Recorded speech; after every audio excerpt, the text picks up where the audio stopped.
బైపోల్లో big twist నెలకొంది. Jubilee hills బరిలో ఉండబోతున్నారు PGR కుమారుడు విష్ణువర్ధన్ రెడ్డి. బీఆర్ఎస్ పార్టీ తరఫున ఆల్రెడీ మాగంటి సునీత నామినేషన్ వేశారు.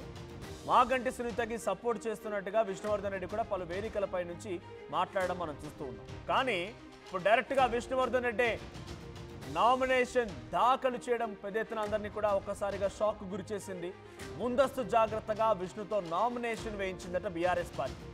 మాగంటి సునీత నామినేషన్ తిరస్కరణకు గురైతే ఇబ్బందులు ఎదురవ్వకుండా బీఆర్ఎస్ ముందస్తుగా చర్యలకు ఉపక్రమించింది. బీఆర్ఎస్ తరఫున 3 సెట్ల నామినేషన్ దాఖలు చేశారు సునీత. అయితే మరోవైపు జూబ్లీహిల్స్లో ప్రచారం కోసం 40 క్యాంపెయినర్లతో లిస్టును కూడా విడుదల చేసింది కాంగ్రెస్ పార్టీ. సో ఇప్పుడు విష్ణువర్ధన్ రెడ్డి కూడా డైరెక్ట్గా నామినేట్ చేయడం అందరికీ కూడా ఒకసారిగా షాక్ గురి చేసింది. అటు విష్ణువర్ధన్ రెడ్డి నామినేషన్ దాఖలు చేయడం, ఇటు మాగంటి సునీత నామినేషన్ దాఖలు చేయడం. అయితే విష్ణువర్ధన్ రెడ్డి ఎందుకు నామినేషన్ దాఖలు చేశాడు? బీఆర్ఎస్ పార్టీలో ఏదైనా అంతర్యుద్ధం జరుగుతోందా? లోపల ఏమైనా కుమ్ములాటలు ఉన్నాయా? విష్ణువర్ధన్ రెడ్డి మాగంటి సునీత అభ్యర్థిత్వాన్ని వ్యతిరేకిస్తున్నాడా? మాగంటి సునీతకి ప్రచారం చేస్తున్న విష్ణువర్ధన్ రెడ్డి మళ్ళీ ఎందుకు ఆయన నామినేషన్ దాఖలు చేయాల్సి వచ్చింది? సో ప్రస్తుతానికి ఇది బిగ్గెస్ట్ షాక్గా చెప్పాలి బీఆర్ఎస్ పార్టీకి. 40 మందికి క్యాంపెయినర్లతో కాంగ్రెస్ పార్టీ ఒక క్యాంపెయిన్ లిస్ట్ని కూడా విడుదల చేసింది. జూబ్లీహిల్స్లో ఇప్పుడు యుద్ధ రంగంలో అన్ని 3 పార్టీలు కూడా సంసిద్ధం చేసుకున్న రణరంగంగా మార్చాయని చెప్పాలి. ఎస్, మా ప్రతినిధి మధు కూడా సిద్ధంగా ఉన్నారు. మధు, సో జూబ్లీహిల్స్ నియోజకవర్గంలో ఇప్పుడు ఒక బిగ్ షాక్ ఏంటంటే విష్ణువర్ధన్ రెడ్డి కూడా నామినేషన్ వేయడం. ఏంటి, విష్ణువర్ధన్ రెడ్డి సునీత అభ్యర్థిత్వాన్ని ఏకీభవించలేకపోతున్నాడా? ఇంకేదైనా రీజన్ ఉందా? విష్ణువర్ధన్ రెడ్డి నామినేషన్ దాఖలు చేయడం ఏంటి అంటే సునీత నామినేషన్ తిరస్కరణకి గురవుతుంది అనేటువంటి ఆలోచనతో విష్ణువర్ధన్ నామినేషన్ వేశాడు అని చెప్పి అనుకున్నా కూడా ఎందుకు సునీత ఆ నామినేషన్ తిరస్కరణ గురయ్యే అవకాశం ఉంది? ఎందుకు అలా భావిస్తోంది బీఆర్ఎస్ పార్టీ? అంటే జనరల్ గా సాధారణంగా పార్టీల ప్రక్రియ ఇది.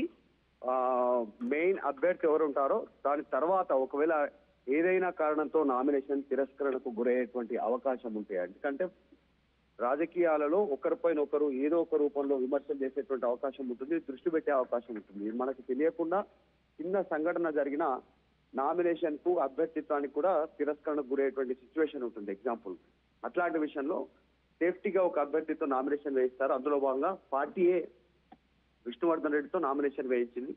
అందులో భాగంగా నిన్న నామినేషన్ దాఖలు చేశారు. ఇప్పటికీ ఆల్రెడీ బీజేపీ అభ్యర్థి లంకల దీపక్ రెడ్డి కూడా నామినేషన్ దాఖలు చేస్తే సేఫ్టీగా ఆయన సతీమణితో కూడా మరొక నామినేషన్ దాఖలు చేయించారు. అంటే జనరల్ గా ఏ కారణంతో అయినా ఇబ్బంది తలెత్తొద్దు, పార్టీ అభ్యర్థి బరిలో ఉండాలి, ఎన్నికల్లో నిలబడాలనేటువంటి ఉద్దేశంతో ఒక డమ్మీ నామినేషన్ వేయిస్తారు. అందులో భాగంగానే విష్ణువర్ధన్ రెడ్డితో ఈ డమ్మీ నామినేషన్ వేయించారు. మంగళవారం రోజు లాస్ట్ చివరి తేదీ ఉంది నామినేషన్లకు. ఈ రోజు ఆల్రెడీ సండే, ఈ రోజు సెలవు, రేపు దీపావళి, రేపు కూడా సెలవు, 2 రోజులు సెలవు కాబట్టి నామినేషన్ వేయడానికి అవకాశం ఉండదు. ఒక మంగళవారం రోజు ఒక్క రోజే ఉంటుంది కాబట్టి ముందుగా ఒక డమ్మీ నామినేషన్ వేయించారు. విత్డ్రాల్ సందర్భంగా విష్ణువర్ధన్ రెడ్డి విత్డ్రా చేసుకుంటారు. ఈమె నామినేషన్ యాక్సెప్ట్ అయిన తర్వాత ఆ ఎన్నికల కమిషన్ ఈసీ చాలా స్పష్టంగా ఆ రోజు చెప్తుంది, ఈ నామినేషన్లు ఓకే అయ్యాయి, కొన్ని తిరస్కరణకు గురయ్యాయి అనేటువంటిది నామినేషన్ల సంబంధించినటువంటి పరిశీలనలో క్లారిటీ ఇస్తారు. క్లారిటీ వచ్చిన తర్వాత విష్ణువర్ధన్ రెడ్డి విత్డ్రా చేసుకుంటారు. మొదటి నుంచి మాగంటి ఫ్యామిలీకి మద్దతుగా ఉంటానంటూ స్టేట్మెంట్ చేశారు విష్ణువర్ధన్ రెడ్డి. మధ్యలో మాత్రమే కవిత ప్రతిపాదన చేశారు, విష్ణువర్ధన్ రెడ్డి ఒకళ్ళు నిల్చుంటే జాగృతి తరఫు నుంచి మద్దతు ఇవ్వడానికి సిద్ధంగా ఉన్నామనేటువంటి దాన్ని విష్ణువర్ధన్ రెడ్డి తిరస్కరించారు. బీఆర్ఎస్ తోటే కొనసాగుతాను, కేటీఆర్ తోనే ఉంటారనేటువంటి స్టేట్మెంట్ చేశారు. సో అప్పటి నుంచి కూడా ప్రచారంలో పాల్గొంటున్నారు. నిన్న నామినేషన్ వేయడానికి గల reason just dummy nomination, safety కోసం పార్టీ తరఫున నిలబడాలి ఒక అభ్యర్థిని. జనరల్ గా జరిగేటువంటి ప్రక్రియనే సేమ్ కాంగ్రెస్ లో అలాగే ఉంటుంది, బీఆర్ఎస్ లో బీజేపీలో కూడా అట్లే ఉంటుంది. ఇందాక చెప్పినట్టు లంకల దీపక్ రెడ్డి నామినేషన్ వేసిన తర్వాత ఆయన సతీమణితో కూడా ఒక డమ్మీ నామినేషన్ వేయించినటువంటి సిచ్యువేషన్ ఉంది. కాబట్టి అందులో భాగంగా పీజీఆర్ కుమారుడు విష్ణువర్ధన్ రెడ్డితో ఒక డమ్మీ నామినేషన్ పార్టీ వేయించింది. ఫర్దర్ గా విత్డ్రా చేసుకోవడానికి ఆయన ముందుకు వెళ్తారు. రైట్ మధు, సో జూబ్లీహిల్స్ నియోజకవర్గంలో 3 పార్టీలు కూడా ఇప్పటికే నామినేషన్లు దాఖలు చేశాయి. సో చాలా యుద్ధ క్షేత్రంలోకి 3 పార్టీలు కూడా దిగాయి. ఇప్పుడు యుద్ధం ఎలా జరుగుతోంది, రణరంగంగా ఏ రకంగా మార్చారు, ఎవరి తీరుతెన్నులు ఎలా ఉన్నాయి, ఒక్కో పార్టీ యొక్క ప్రజెంట్ ప్రచార తీరుతెన్నుల గురించి వివరించే ప్రయత్నం చేయండి. ఎగ్జాక్ట్లీ, అంటే already Congress party BRS party మధ్య పెద్ద ఎత్తున పోటీ ఉంటుంది అనేటువంటి చర్చ ఉంది. సో ఈ పోటీలోకి బీజేపీ కూడా జాయిన్ అయింది కాబట్టి ప్రజలు ఎటువైపు ఉంటారు అనేటువంటిదే చర్చ ఉంది. అనూహ్య పరిణామాలు చోటు చేసుకుంటాయి, మేమే విజయం సాధిస్తాం అనేటువంటి అన్ని పార్టీలు భావిస్తా ఉన్నాయి. ప్రచారంలో మాత్రం బీఆర్ఎస్ కాస్త ముందు వరుసలో ఉంది. ఇప్పటికే మాగంటి చనిపోయిన తర్వాత ఒక రౌండ్ చుట్టేశారు జూబ్లీస్ లో ప్రచారం రూపంలో, ప్రతి గడపకి ప్రతి ఇంటికి ఏదో ఒక సమావేశం రూపంలో. కాంగ్రెస్ కూడా పెద్ద ఎత్తున అంతే ఎత్తున ప్రచారం చేస్తా ఉంది, పెద్ద ఎత్తున ఎఫర్ట్ పెడతా ఉంది. 60 మంది లిస్టు ప్రకటించినటువంటి పరిస్థితి ఉంది. క్యాంపెయినర్స్ ని క్షేత్రస్థాయిలోకి దిగనున్నారు. ముఖ్యమంత్రితో పాటు పిసిసి చీఫ్ తో పాటు మంత్రులు, తర్వాత ఎమ్మెల్యేలు, బీసీ నాయకులు, ఇంకా చాలా మంది మహిళా అధ్యక్షురాలు, యూత్ కాంగ్రెస్ అధ్యక్షులు, ఎన్ఎస్యుఏ పార్టీ అధ్యక్షులు, వీళ్ళందరినీ రంగంలోకి దింపింది. వీళ్ళంతా క్షేత్రస్థాయిలో ఎలక్షన్ అయిపోయేంత వరకు ఉండి పర్యవేక్షించి పార్టీ అభ్యర్థి విజయం కోసం కృషి చేస్తారు. ఇక బీఆర్ఎస్ స్ట్రాటజీ చాలా డిఫరెంట్ గా ఉంది.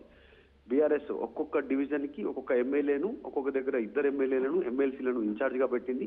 క్షేత్రస్థాయిలో ప్రతి 150 మందికి ఒక పర్సన్, ఒక ఇన్ఛార్జిని పెట్టడం జరిగింది. అంటే ఓటర్లకి ఆ 150 మందిని డైరెక్ట్ గా కలుస్తారు. పార్టీ అభ్యర్థికి ఎందుకు ఓటేయాలి, ఏంటి సిచ్యువేషన్ అనేది వాళ్ళు వివరించనున్నారు. దీనికి స్ట్రాటజీగా కౌంటర్ గా కాంగ్రెస్ కూడా అలాంటి ప్రయత్నాలు చేస్తా ఉంది. ఇక బీజేపీ విషయానికి వస్తే కొన్ని అంశాల ఆధారంగా ఎన్నికల్లోకి వెళ్ళాలి అనేటువంటిది అభ్యర్థిత్వం విషయంలో గతంలో మాగంటి మీద తీవ్ర విమర్శలు చేసింది బీజేపీ ఆల్రెడీ. ఇప్పుడే ఆయన గతంలో కొన్ని మాదక ద్రవ్యాలను సప్లై చేసే ప్రయత్నం చేశారు, ఆయన ప్రోత్సహించారు సప్లై చేసేటువంటి వారికి, అక్రమాలు చేశారు అనేటువంటిది ధర్మపురి అరవింద్ స్టేట్మెంట్ చేశారు ఎంపీ. తర్వాత కాంగ్రెస్ పార్టీ అభ్యర్థి పైన, అలా కుటుంబ నేపథ్యం పైన విమర్శలు చేస్తూ ముందుకు పోతా ఉన్నారు. సరైనటువంటి అభ్యర్థిని ఎన్నుకోండి, బీజేపీ అయితేనే కరెక్ట్ అనేటువంటిది బీజేపీ చెప్తా ఉంది. ఎలక్షన్ లో అసదుద్దీన్ ఓవైసీ ఎంఐఎం పార్టీ దూరంగా ఉంటుంది. ఇవన్నీ పోను 31 మంది ఇండిపెండెంట్ అభ్యర్థులు, మిగతా అందరు ఈ పార్టీ అభ్యర్థులతో కలిపి మొత్తం ఇప్పటివరకు 31 మంది చేశారు. ఇండిపెండెంట్ అభ్యర్థులు ఉన్నారు. సల్మాన్ ఖాన్ అనేటువంటి హెచ్వైసి, హైదరాబాద్ యూత్ కరేజ్ అనేటువంటి ఆర్గనైజేషన్ నడుపుతున్న ఎన్జిఓ, ఆయన పోటీలో ఉన్నారు. ఆ ఓట్లు చీలితే ఎవరికి ప్రమాదం అనేటువంటిది కూడా పార్టీలు అంచనా వేసుకుంటున్నాయి. ఒకవేళ ఆ షేక్పేట్ ప్రాంతం నుంచి ఎక్కువగా ప్రభావం ఉంటుంది. ముస్లిం ఓట్లు దాదాపు ఒక 30,000 వరకు చీలే అవకాశం ఉంది. ఒకవేళ ఆ రకంగా 30,000 ఓట్లు చీలితే అది కాంగ్రెస్ కు ప్రమాదమా, బీఆర్ఎస్ కు ప్రమాదమా, లేకపోతే బీజేపీకి లాభమా అనేటువంటిది చర్చ కొనసాగుతా ఉంది. చూడాలి ఏం జరుగుతుందో. అన్ని బలాబలాలను పార్టీలు పెట్టడానికి ప్రయత్నం చేస్తా ఉన్నాయి ప్రచార రూపంలో, అన్ని రూపాల్లో, సోషల్ మీడియా, తర్వాత క్షేత్రస్థాయిలో, తర్వాత అన్ని రకాలుగా చెప్పేటువంటి ప్రయత్నం అయితే చేస్తా ఉన్నాయి. Right, thank you Madhu. So మొత్తంగా జూబ్లీ హిల్స్ నియోజకవర్గంలో పీజీఆర్ కుమారుడు విష్ణువర్ధన్ రెడ్డి కూడా నామినేషన్ దాఖలు చేశారు. అయితే అది డమ్మీ నామినేషన్ గా తెలుస్తోంది. ఒకవేళ కనుక మాగంటి సునీత నామినేషన్ తిరస్కరణకు గురైతే అనేటువంటి ఒక ఆలోచనతో బెనిఫిట్ ఆఫ్ డౌట్లో ఇటు విష్ణువర్ధన్ రెడ్డి చేత కూడా బీఆర్ఎస్ పార్టీ నామినేషన్ దాఖలు చేయించింది. ఇటు మాగంటి సునీత యొక్క నామినేషన్ అంతా సవ్యంగానే ఉంది, అంతా సక్సెస్ఫుల్గా జరిగింది అనుకుంటే కనుక అటు విష్ణువర్ధన్ రెడ్డి విత్డ్రా చేసుకునే అవకాశం అయితే ఉంది. గతంలో కూడా కవిత ఒకవేళ పీజీఆర్ కుమారుడు విష్ణువర్ధన్ రెడ్డి కనుక బరిలో ఉంటే జాగృతి తరఫున మద్దతు తెలుపుతామనుకున్నటువంటి మాటను కూడా చెప్పుకొచ్చారు. ఆయన దాన్ని తిరస్కరించారు. సో ప్రస్తుతానికి విష్ణువర్ధన్ రెడ్డి నామినేషన్ దాఖలైన విషయం పైన బీఆర్ఎస్ పార్టీ కదా రాజకీయంగా ఒకసారిగా ఒక పెద్ద చర్చకు దారితీసింది. సో ఇటు కాంగ్రెస్ ఇప్పటికే 40 మంది క్యాంపెయినర్లతో లిస్టును కూడా విడుదల చేసింది. మరి యుద్ధ క్షేత్రంలోకి 3 పార్టీలు దిగిపోయాయి. మీరు ఎవరు గెలుస్తారనుకుంటున్నారు, ఏ పార్టీ గెలిస్తే బాగుంటుందో మీ అభిప్రాయాన్ని కామెంట్ చేయండి. అసలైన తొలి వెలుగు. ఫాలో వాట్సాప్ @తొలి వెలుగు official.